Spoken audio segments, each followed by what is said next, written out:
Senior सहाफ़ी और तजियाकार रऊफ क्लासरा के मुताबिक बाज़ दफ़ा कोई एक फैसला सैकड़ों अरब रुपए का नुकसान करा सकता है, जिसकी कीमत पूरी कौम किस्तों में सूद के साथ बरसों तक अदा करती रहती है। यही कुछ इस कौम के साथ हुआ है। पीआईए की निजकारी के पीछे एक होशरुबा कहानी है। रवां हफ्ते के शुरू में सेनेट की कायमा कमेटी बराए दिफा के इजलास में वजीर दिफा ख्वाजा आसिफ और सेक्रेटरी दिफा पीआईए की हालिया फरोख के बारे में कमेटी के मेंबरान को ब्रीफ कर रहे थे। इजलास की सदारत सेनेटर तलहा महमूद कर रहे थे। अगरचा एजेंडे पर दीगर अहम इशूज भी थे, लेकिन पीआईए पर भी बात हो रही थी। जो इंकशाफात ख्वाजा आसिफ ने किए वो सुनकर मैं इन्हें हजम करने की कोशिश में मसरूफ था कि मालूम हुआ पीआईए इससे पहले इसलिए न बिक सकी कि इस बात पर लड़ाई हो गई कि इसका नया हेडक्वार्टर किस शहर में होगा, लाहौर में या कराची में। मेरी बात नवाज शरीफ दौर के वजीर निजकारी मोहम्मद जुबैर से हुई तो उनकी गुफ्तगू ने कानों से धुआं निकाल दिया। समझ नहीं आ रही थी कि किसकी बात पर यकीन करूं, क्योंकि ख्वाजा आसिफ और मोहम्मद जुबैर दोनों नवाज शरीफ काबीना में वजीर और आपस में कुलीग रहे हैं, और अब पीआईए के बारे में दोनों मुख्तलिफ बातें बता रहे थे।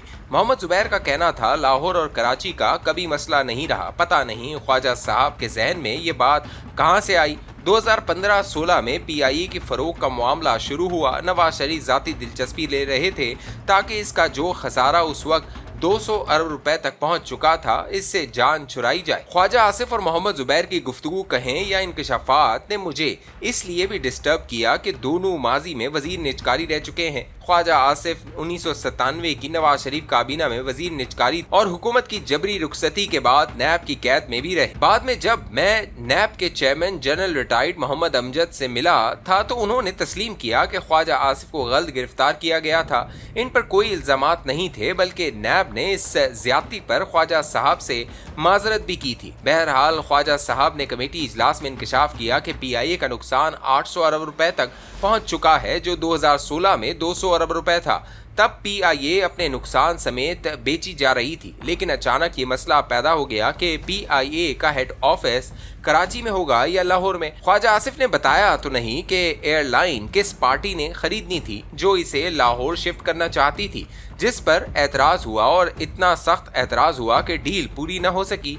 नतीजा ये निकला कि आज 10 साल बाद जब पीआईए को बेचा गया है तो इसका नुकसान 200 अरब रुपए से बढ़कर 800 अरब रुपए हो चुका है। मतलब लाहौर या कराची में दफ्तर के इशू पर कौम को 600 अरब रुपए का इजाफी नुकसान हुआ, और अब कौम को हर साल इस पर 70 से 80 अरब रुपए सूद बैंकों को अदा करते रहना है, क्योंकि नई इंतजामिया ये बोझ नहीं उठाएगी। ये काफी हैरत अंगेज बात थी जो ख्वाजा साहब ने बताई कि महज कराची लाहौर के इशू पर 600 अरब रुपए का मजीद नुकसान हो गया। शायद कराची के दोस्त इस बात पर अपसेट हों कि पहले दारुल हुकूमत इस्लामाबाद ले गए, फिर दीगर अहम महकमों के हेडक्वार्टर कराची से कैपिटल सिटी शिफ्ट हो गए, जिससे यकीनन वहां मकामी अफराद को नौकरियों का मसला हुआ। अब अगर पीआईए का हेड ऑफिस भी कराची से लाहौर मुंतकिल हो जाता तो बहुत सारे लोग नौकरियों से हाथ धो बैठते।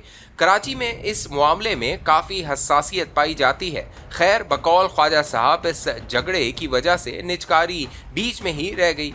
जो खसारा 200 अरब रुपए था अब 800 अरब रुपए तक पहुंच गया। नोट करें कि 200 अरब रुपए हों या 800 अरब रुपए, यूं लगता है कि जैसे फैसला साजों के नजदीक ये 2000 रुपए या 8000 रुपए थे कि खैर है, ये कौन सी इतनी बड़ी रकम है। ये अलग बात के बैंकों से मुसलसल कर्जे लेकर तनख्वाहें देने वाले मुल्क ने बजट डॉक्यूमेंट के मुताबिक इस साल 8000 अरब रुपए कर्जों पर सूद अदा करना है। हुकूमत के लिए बैंकों से कर्जा लेना तो कोई मसला नहीं। बैंकों को अब आम लोगों को कर्ज देने की जरूरत ही महसूस नहीं होती, क्योंकि इनका क्लाइंट आम आदमी नहीं, हुकूमत है जो हर रोज कर्ज लेती है, वो भी भारी सूद के साथ। आपने नोट किया होगा वजारत खजाना को अब माहिर मईशत के बजाय ज्यादातर बैंकर्स चलाते हैं। सब हैरान होते हैं कि एक बैंकर का भला वजारत खजाना से क्या काम। इनका काम एक ही है कि वो बैंकों से अपने ताल्लुकात इस्तेमाल करके फौरन कर्जों का बंदोबस्त करते रहें। शौकत अजीज से शौकत तरीन और अब मोहम्मद औरंगजेब तक सब बैंकर्स हैं। वजीर खजाना रोज नए कर्जों की दस्तावेजात पर दस्तखत कर रहे होते हैं, और इन कर्जों पर भारी सूद देने के लिए एफबीआर रोजाना टैक्स लगा रहा होता है। ये वो दायरे का सफर है जो आप बरसों से देखते आ रहे हैं। इसलिए हुक्मरानों के नजदीक 600 अरब रुपए का नुकसान कोई नुकसान ही नहीं। साबिक वजीर निजकारी मोहम्मद जुबैर, जो उस वक्त PIA की डील फाइनल कर रहे थे, का कहना है कि नवाज शरीफ चाहते थे कि PIA बिक जाए, लेकिन फिर अचानक इसहाक डार ने फैसला सुनाया कि नहीं, अभी नहीं बेचते। इनकी मुलाकात उस वक्त की अपोजिशन से हुई थी। डार साहब ने इनसे पूछा कि आप बताएं कि PIA को बेचें या ना बेचें। उन सब ने कहा कि अभी ना बेचें। डार साहब ने मान लिया कि अभी नहीं बेचते। मोहम्मद जुबैर का कहना है कि वो उस इजलास में मौजूद थे जो इसहाक डार ने अपोजिशन में इमरान के साथ किया था, और ये सुनकर इनका मुंह खुला का खुला रह गया, क्योंकि उस वक्त PIA की निजकारी का अमल तकरीबन मुकम्मल हो चुका था। कंसल्टेंट को करोड़ों डॉलर्स की फीस अदा की जा चुकी थी। खरीदार पार्टी यहाँ तक तैयार थी कि वो एयरलाइन का 200 अरब रुपए का खसारा भी खुद पूरा करेगी। हुकूमत का इस कर्ज से कुछ लेना देना नहीं होगा, लेकिन डार साहब ने अपोजिशन के कहने पर सब कुछ रोल बैक कर दिया।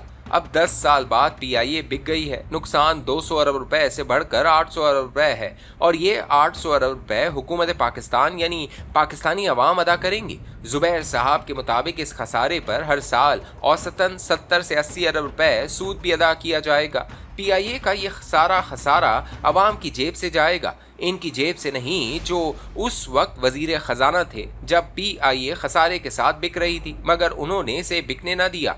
आज जब वो नायब वजीर आजम हैं तो अब 800 अरब रुपए से जायद का कर्ज अवाम पर लाद दिया गया है, जो वो सूद समेत अदा करते रहेंगे। न उस वक्त कोई पूछगछ हुई कि वो गलत फैसला कर रहे हैं, और न आज होगी जब इनके एक फैसले का खमियाजा 600 अरब रुपए इजाफी नुकसान और इस पर सालाना 70-80 अरब रुपए सूद की सूरत में भुगतना पड़ेगा। ये हैं मुल्क के दर्द दिल रखने वाले हुक्मरान, जिन्होंने 200 अरब रुपए के खसारे पर PIA न बेची, पूरे 10 साल इंतजार किया और अब पूरे 800 अरब रुपए के खसारे पर बेच दी, ताकि बैंकों को 70-80 अरब रुपए सालाना सूद मिलता रहे।